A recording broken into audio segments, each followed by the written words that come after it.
नमस्कार साथियों, स्वागत है आपका SCS EDU पॉइंट पर। मैं पीयूष कुमार त्रिपाठी आप सभी के लिए PCS मुख्य परीक्षा 2019 के लिए कितना तैयार हैं आप सेगमेंट का दूसरा भाग लेकर हाजिर हूँ।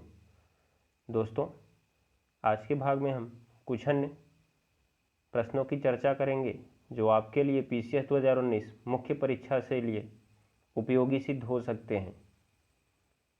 तो चलिए आज का सेगमेंट हम शुरू करते हैं।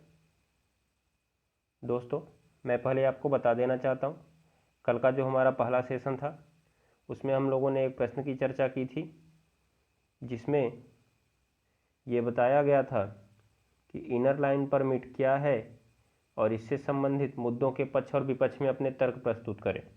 तो वहाँ पे मैंने गलती से बोल दिया था कि नागालैंड में जारी एक अध्यादेश के द्वारा यह चर्चा में रहा है, जबकि सत्य ये है कि मेघालय के द्वारा जारी एक अध्यादेश के कारण ये इनर लाइन परमिट चर्चा में था। तो गलती के लिए मैं क्षमा चाहता हूँ। आप लोग इस सवाल को करेक्शन कर लीजिएगा, आप इसका आंसर सही तरीके से दे सकते हैं। तो चलिए दोस्तों, हम आज का सेशन शुरू करते हैं। आज के सेशन का हमारा पहला सवाल बनता है, निष्ठा पहल क्या है, इसके प्रमुख उद्देश्यों का विश्लेषण करें। तो आज का ये जो पहला सवाल है, निष्ठा पहल क्या है, ये हमारे लिए चर्चा में क्यों है? क्योंकि आप सभी लोग जानते होंगे कि निष्ठा पहल की शुरुआत पिछले साल अगस्त 2019 में केंद्रीय मानव संसाधन विकास मंत्रालय के द्वारा शुरू की गई थी और हाल ही में इसे जम्मू और कश्मीर में भी लागू किया गया है। और ये इस कारण से भी चर्चा में है कि इस समय जो हमारी नई राष्ट्रीय शिक्षा नीति का मसौदा तैयार हो रहा है उसमें प्राथमिक शिक्षकों को प्रशिक्षित करने के लिए ज़्यादा जोर दिया गया है। और ये जो हमारी निष्ठा पहल है प्राथमिक शिक्षकों के प्रशिक्षण से ही संबंधित है।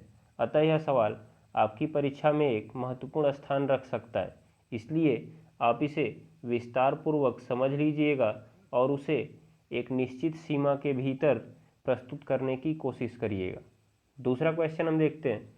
दूसरा सवाल, पराली जनित प्रदूषण से आखिर NCR ही सर्वाधिक प्रभावित क्यों होता है?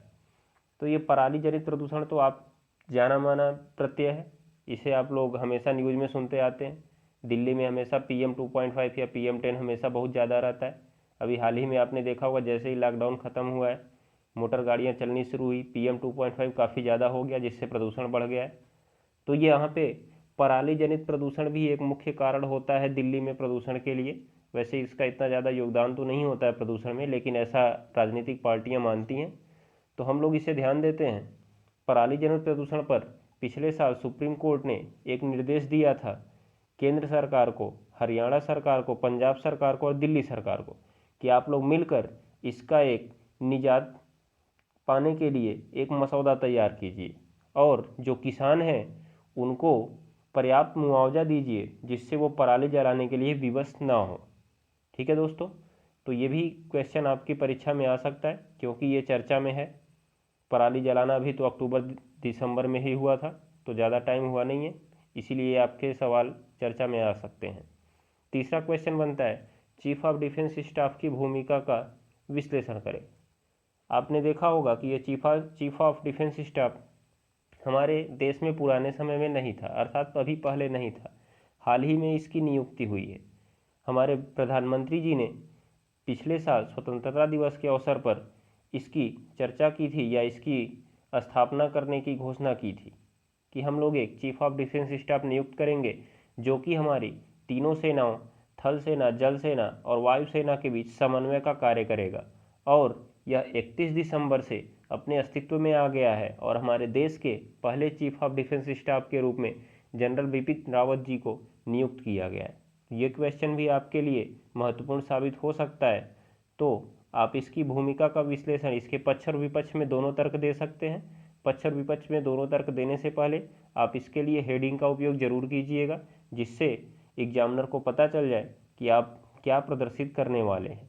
ठीक है दोस्तों, हम आगे बढ़ते हैं। अगला क्वेश्चन आता है, महात्मा गांधी के द्वारा भारतीय स्वतंत्रता आंदोलन में प्रयोग किए गए नवाचारों की व्याख्या कीजिए। तो ये क्वेश्चन हमारे लिए इसलिए महत्वपूर्ण हो सकता है क्योंकि आज के समय में हम देख रहे हैं, अभी हालिया समय में हम देख रहे हैं कि जो हमारी देश की महत्वपूर्ण राजनीतिक पार्टियां हैं, भारत की स्वतंत्रता को लेकर अपने दिए गए योगदान को काफ़ी विस्तृत तरीके से दिखाना चाहती हैं। कोई पार्टी कहती है कि हमने ज़्यादा योगदान दिया, कोई पार्टी कहती है हमने ज़्यादा योगदान दिया। तो भारतीय स्वतंत्रता आंदोलन काफ़ी समय से चर्चा में है। इसीलिए चूँकि हम जानते हैं कि महात्मा गांधी जी हमारे भारतीय इतिहास में एक महत्वपूर्ण स्थान रखते हैं और उन्हें हम स्वतंत्रता आंदोलन का जनक भी कह सकते हैं एक तरीके से, तो इसीलिए हम महात्मा गांधी की चर्चा यहाँ पे करेंगे, किसी राजनीतिक पार्टी की चर्चा करेंगे नहीं। वो हमारे लिए राष्ट्रपिता है, तो इसीलिए ये क्वेश्चन आपकी परीक्षा में बन सकता है। लास्ट क्वेश्चन बनता है दोस्तों कि राष्ट्रवाद से आप क्या समझते हैं? क्या आप यह मानते हैं कि यह प्राचीन भारत में भी था?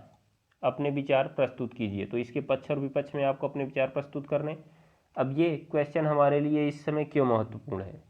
क्योंकि आज के समय में आप देख रहे होंगे कि सभी देश के लोग राष्ट्रवाद से ग्रसित हो रहे हैं। अब राष्ट्रवाद से मैंने यहाँ ग्रसित होने के लिए इसलिए कहा क्योंकि राष्ट्रवाद कभी कभी संकीर्ण राष्ट्रीयता में बदल जाता है, जो हमारे लिए हानिकारक होता है।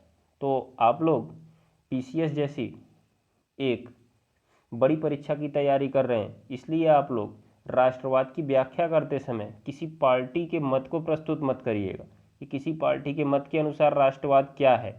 आप लोग वहाँ पर उदासीन होकर अपने मत को प्रस्तुत करिएगा जो हमारे देश के लिए लाभदायक सिद्ध हो। आप किसी ऐसे मत के ऊपर मत जाइए जो हमारे देश के लिए हानिकारक हो। अभी हाल में आप देख रहे होंगे कि कुछ राष्ट्रवाद की ऐसी परिभाषाएं दी जा रही हैं जो हमारी भावनाओं के खिलाफ हैं, हमारे पुराने जो महापुरुष हैं उनके सपनों के खिलाफ है। इसीलिए आप इस प्रश्न का उत्तर देने से पहले काफ़ी सोच समझ कर लिखिएगा, नहीं तो एग्जामिनर अगर आपके प्रश्न से उत्तर से विमुख हो गया तो आपके नंबर कट सकते हैं। ठीक है दोस्तों, तो आज का सेशन हम यहीं समाप्त करते हैं। आप इन प्रश्नों का उत्तर काफ़ी विस्तारपूर्वक और अच्छे तरीके से करके इनको आसानी से समझ लीजिएगा। तो चलिए दोस्तों, धन्यवाद, गुड बाय, मिलते हैं हम अगले सेशन में। शुभ रात्रि।